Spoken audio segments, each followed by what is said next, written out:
नमस्कार, मी अजिंक्य भातंब्रेकर. तुम्ही बघता आहात लोकशाही न्यूज. ब्रेकफास्ट स्टोरीज मध्ये आपल्या सर्वांचं स्वागत. ब्रेकफास्ट स्टोरीज मध्ये आपण अनेक लोकांच्या यशोगाथा बघत असतो. त्यांनी कशी कामगिरी केलेली आहे, अत्यंत हलाखीच्या परिस्थितीत जर काही एक्स्ट्राऑर्डिनरी अशक्यप्राय वाटणाऱ्या गोष्टी केल्या असतील तर त्याचं कौतुक करण्याचा हा एक प्रामाणिक प्रयत्न ब्रेकफास्ट स्टोरीजच्या माध्यमातून आपण करत असतो. ब्रेकफास्ट स्टोरीमध्ये आज नेमकी कोणती स्टोरी आहे पाहूया.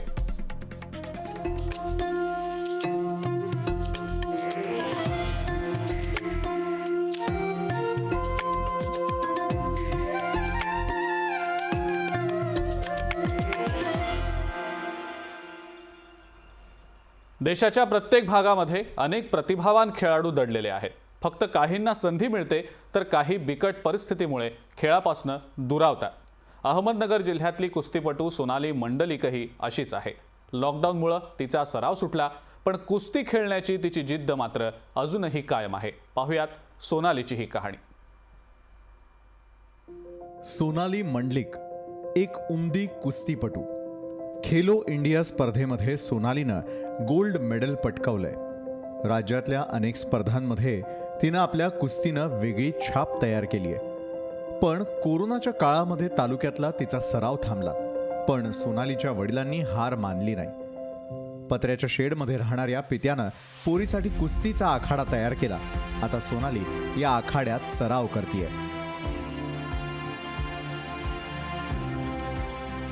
मला देशाचं प्रतिनिधित्व करायचंय. भारताचा झेंडा पूर्ण देशांमध्ये टॉपला न्यायचा आहे. माझी इच्छा आहे की मी ऑलिम्पिकला प्रतिनिधित्व करावं, पण त्यासाठी माझी परिस्थिती खूप नाजूक आहे. माझे वडील तेवढे, म्हणजे मला महिन्याला 20,000 रुपये खर्च होतो की तेवढे माझे वडील पुरू शकत नाही, की म्हणून मला असं वाटतं की शासनाने माझी थोडी दखल घ्यावी, मला सहकार्य करावे. माझी अशी अपेक्षा आहे की बाबा फार तिने मोठं हो, पण परंतु आपण परिस्थितीच्या मानानुसार हे पुढचं ते स्वप्न थोडक्यात म्हणजे फार असं चालूच आहे, पण अक्षरशः असं त्या लेवलने करू शकत नाही. त्यामुळं आम्हाला थोडीफार अडचणी येत आहे.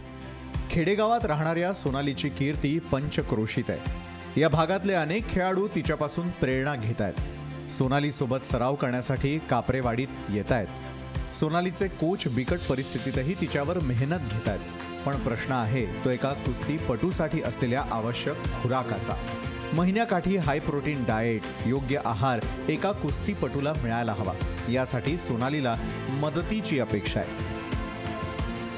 सोनाली माझ्याकडं जवळपास 2 वर्ष झालं आहे आणि 2 वर्षात तिचा परफॉर्मन्स खूप छान आहे. आणि ह्या वर्षी तिने खेलो इंडियाला गोल्ड देऊन स्कूल गेमला मिडल आहे तिला. आणि प्लस म्हणजे त्या मुलीत करण्याची कॅपॅसिटी भरपूर आहे. आणि दुसरी गोष्ट अशी सांगायची म्हणजे तिच्या वडिलांची खूप नाजूक परिस्थिती होती, तरी तिच्या वडिलांनी एक आग्रह केला की सर मला माझी पोरगी इंटरनॅशनल करायची आहे आणि काहीही करायला लागलं चालेल, त्याच्यासाठी माझे म्हणजे थोडं बहुत रान विकायला लागलं तरी चालेल, परंतु मला माझी पैलवान करायची आहे मुलगी.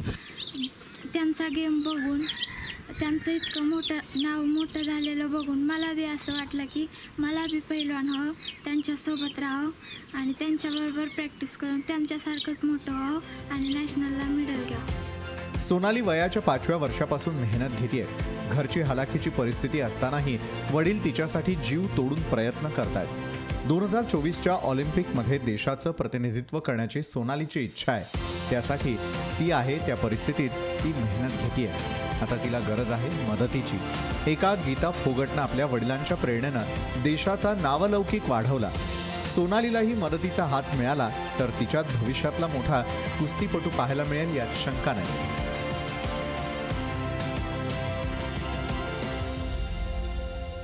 संतोष आवारे, लोकशाही न्यूज, अहमदनगर.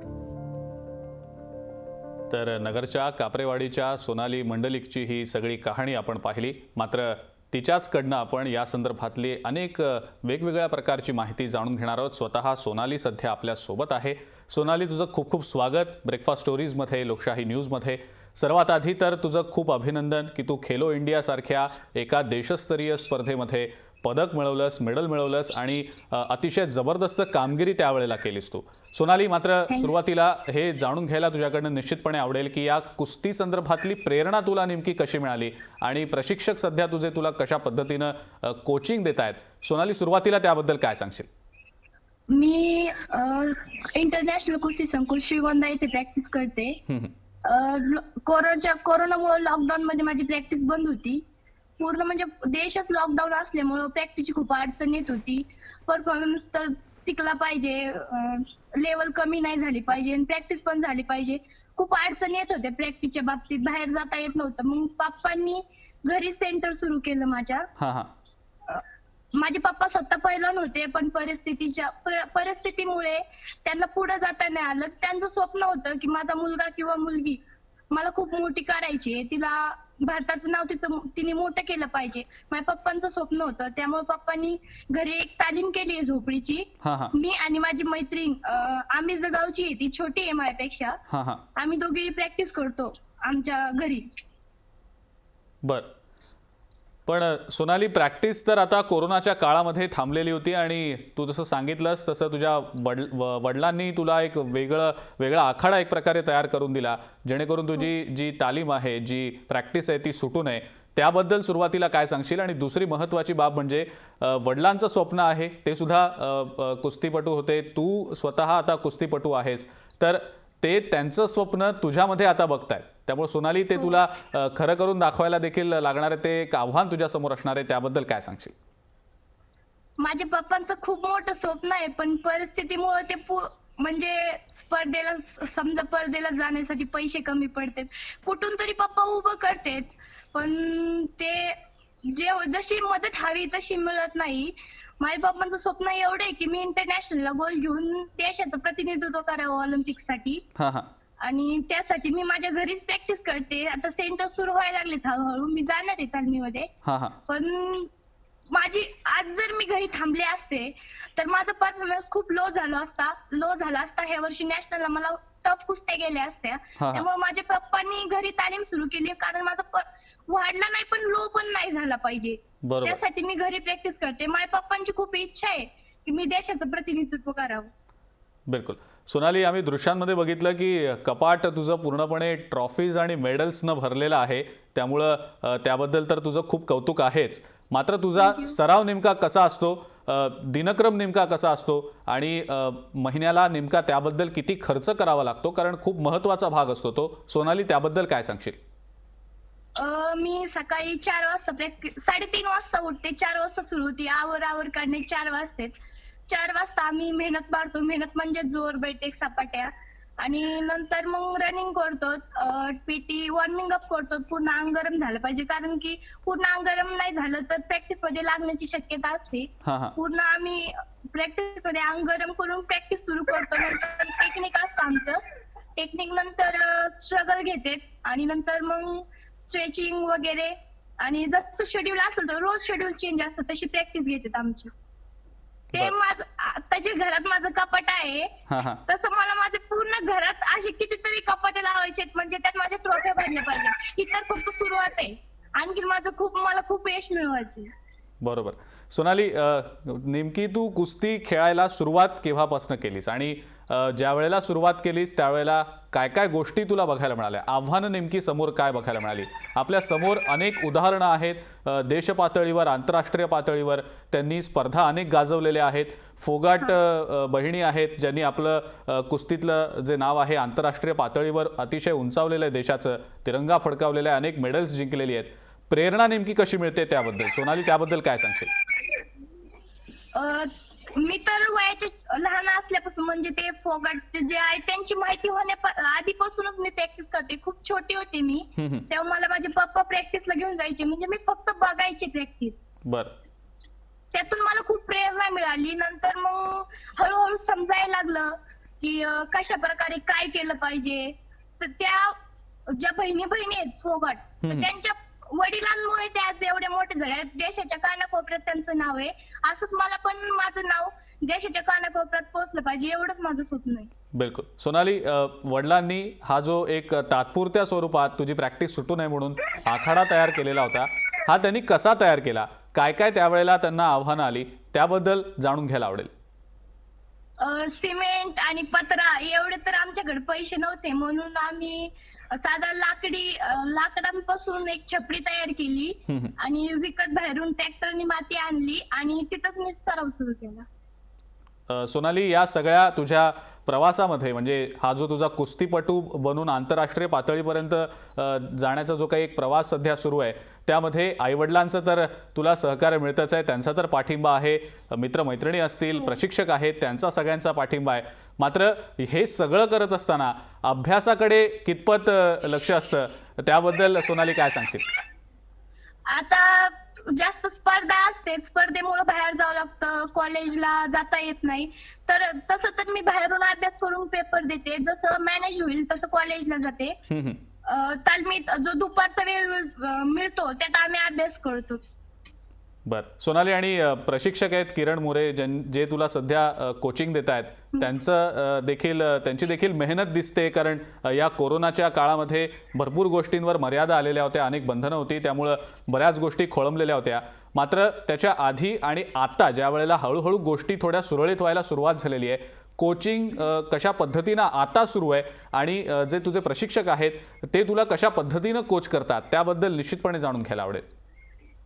आमचे सर असे आहेत, किती जरी थकलेले असले किंवा दिवसभर प्रवास केलेला असो तरी सर कधी प्रॅक्टिसच्या बाबतीत कानदोळा करत नाहीत. म्हणजे प्रॅक्टिस कधी चुकवून देत नाहीत आमची, कायम प्रॅक्टिसला लक्ष देतात प्रत्येक मुलीची.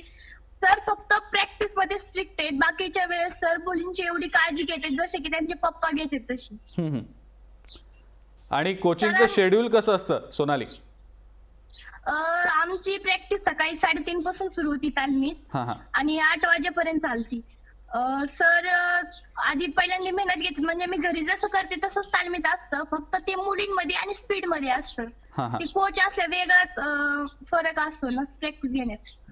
बरोबर सोनाली, आणि आणखीन एक प्रश्न, म्हणजे आता हा जो तुझा कुस्तीपटू झाल्यानंतरचा प्रवास तर सुरू झालाय, तू तुझ्या तालमीच्या माध्यमातून तुझा खेळ आणखीन अपग्रेड करशील, आणखीन तो उंचावशील, यात काही शंकाच नाहीये. मात्र सध्या आर्थिक अडचणींचा सामना करावा लागतोय, आर्थिक परिस्थिती थोडीशी जेमतेम असल्या कारणामुळे अनेक अडचणींचा, अनेक आव्हानांचा सामना करावा लागतोय. त्याबद्दल सोनाली नेमकं काय सांगशील? अडचणी तर खूप आहेत, पण माझ्या पप्पाने आतापर्यंत मॅनेज केलं. मला महिन्याला 20,000 ते 22,000 रुपये खर्च येतो. जेवढा आहार पाहिजे, प्रत्येक जो नॅशनल लेवलचा प्लेअर आहे तर प्रत्येकाला तेवढा खर्च येतो. रोहित दादा पवार, आमच्या कर्जत जामखेडचे आमदार, यांनी अशी ग्वाही दिली की माझा पूर्ण प्रशिक्षणाचा खर्च उचलतो म्हणून. बर, आणि सोनाली, हा कार्यक्रम किंवा तुला आता अनेक लोक सध्या थेट पाहतायत, लाईव्ह पाहतायत, काय नेमकं तुला त्यांना सांगायचंय? जर प्रायोजकत्व कोणी देत असेल, स्पॉन्सरशिप देत असेल, तर त्याबद्दल आवाहन करायचं असेल तुला, तर ते सुद्धा तू निश्चितपणे करू शकशील, जेणेकरून ज्या काही आर्थिक अडचणींचा सामना करावा लागतोय तो भविष्यात कदाचित तुला करावा लागणार नाही. मला एवढंच सांगायचंय की मुलगा आणि मुलगी दोन्ही पण तुमचं घरचं तुमचं नाव मोठं करू शकतात. मुलीला कमी लेखू नये, ती प्रत्येक क्षेत्रात पुढे जाऊ शकते. तिला फक्त घराचा सपोर्ट पाहिजे, लोकांचा तर आज आहे तर उद्या नाही, पण घरचा पूर्णपणे सपोर्ट पाहिजे, तरच ती मुलगी मोठी होऊ शकते. माझं समाजाला असं विनंती आहे की माझी परिस्थिती खूप गरीब आहे, पण माझ्यासारख्या कितीतरी मुली आहेत, त्यांना तुम्ही सपोर्ट करा, म्हणून त्यांची मदत करा, आर्थिक परिस्थितीला हातभार लावा त्यांच्या.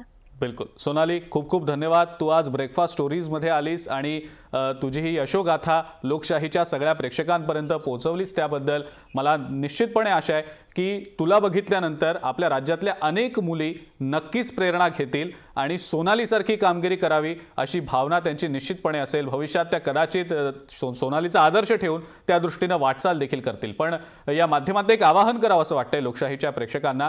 सोनाली सध्या आर्थिक अडचणींचा सामना करतेय, तिला आर्थिक मदतीची गरज आहे, त्यामुळं ज्यांना कोणाला शक्य असेल, ज्यांना कोणाला इच्छा असेल, त्यांनी सोनालीशी संपर्क साधून तिच्या आर्थिक अडचणी जर दूर कराव्याशा वाटत असतील तर निश्चितपणे तिला सहकार्य करा, तिच्या वडिलांना सहकार्य करा, जेणेकरून भारताला एक खूप चांगली कुस्तीपटू मिळू शकेल.